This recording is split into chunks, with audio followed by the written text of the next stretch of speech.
Hello. Get lost, loser. Oh, this is much better. You can't take my money. Oh, this is much better. Is that a slave you own? Oh, this is much better. National Socialism is the best. This is better. Soviet. American. Soviet. American. Soviet. American. God told me to convert or kill you.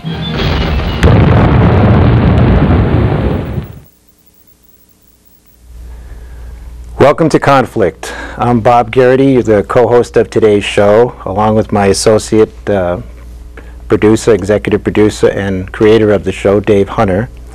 We have a very interesting show today for you. We're going to be dealing with the Korean War conflict and a gentleman by the name of Mr. Hollis Candy Latson, who served in the Korean War at the age of 15.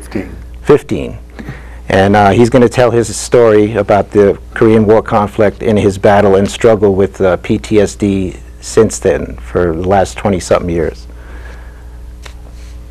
Hollis? David? Yeah, thank you. Hollis, who were the Buffalo Soldiers? The Buffalo Soldiers, to my knowledge, were a group of black soldiers who came out of Fort Huachuca, Arizona, and they were fought in the Indian Wars straight on up until the Korean War, and I think there they marked into the World War II. The 92nd Division were Buffalo Soldiers. Mm-hmm. They were called, but they got their names from the Indian Wars because their hair, the Indians called their hair like the buffalo's hair, Buffalo Soldiers, because of the hair. That's my understanding of and I just interviewed 2 Buffalo Soldiers in Washington, D.C. 3 weeks ago from World War II and the Korean War. Well, that's interesting. We'll get a clip of that later in the show. Okay. And you were in the Korean War, I understand? Yes. In the Army? Yes. Now, tell us about that experience. Okay. I went to the Army when I was 15. I went down to the Selective Service Station with my friend who had been drafted. I was 6'4", 185 pounds, and I was sitting there, and the recruiting officer said, "You want to go too?" I said, "Yeah." So they took me, and I did 3 months at Fort McClellan in Anniston, Alabama, basic training, and I left there in December, went to Fort Lawton, Washington, was in Fort Lawton in Seattle about a month, and then I was on a troop ship of 4,000 men. We sailed for 14 days and stopped at Yokohama, Japan, and then we left Yokohama, and we was on the ship, I don't know, a day and a half, and it was at nighttime, and all of a sudden a voice came on the loudspeaker and it said, "This is it, men. This is war." And we heard the booms. And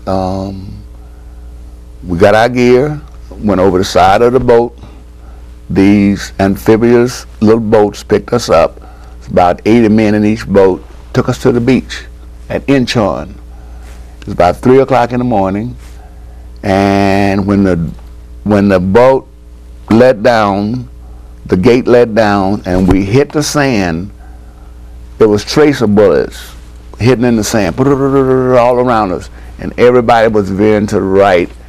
And I don't know to this day. To me, when I looked over to my left, I saw my friend Country head explode. I don't know whether it was Country. I don't know whether he lived or died, but looked like I saw blood skeet up in the air. I was running, and my friend Kraft, this white boy out of Pennsylvania who was a piano teacher, he didn't drink, he didn't smoke, he didn't gamble. Country was a brother out of Georgia who shot crooked dice. He kept a pocket full of money, and he'd tell you a funny story, but the dice he was shooting was crooked. But he'd win all the money, making you laugh while he's cheating you out your money. But Kraft was this piano teacher, and Kraft didn't have his glasses on, nor his helmet, and didn't have his weapon in his hand. And he called me Slim, because I was tall and skinny. And all I heard was Slim, Slim, and he was going round and round in a circle. That's the last I seen of Kraft. I don't know whether he's alive or dead to this day. I never got a chance. All I knew, I didn't know Country's name. All I knew was his nickname, Country. And part of my post-traumatic stress disorder thoughts and nightmares is I wanted to go to Georgia. I don't know what part of Georgia he was from, but I wanted to go to Georgia to meet Country's mother and tell her that she had a good son. Now, you had developed post-traumatic stress syndrome. Yes. Now, was it from this experience or from the Part entire? Of it. That was just one experience. When I filed my claim for post-traumatic stress, I listed 5 stressors. I belongs to a group at Long Beach VA called Combat Vet PTSD Group.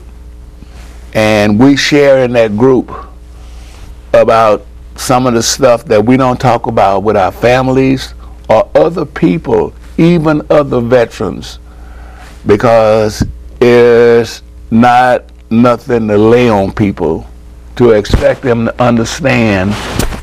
A lot of it is horror stories about war and blood and stuff. So, but that was one of the stresses that I listed, was landing at Incheon Beach. And one of the problems I have is this with my claim. I landed February 1952.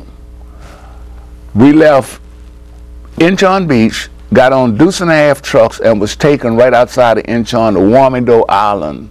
It was 8th Army. We had a star in our patch. My patch, when I left there, was a lightning bolt and a pineapple, crimson and gold, the 25th Division. That's the unit I served with. And I keep telling the people at the Department of Veteran Affairs and the courts and everywhere else, this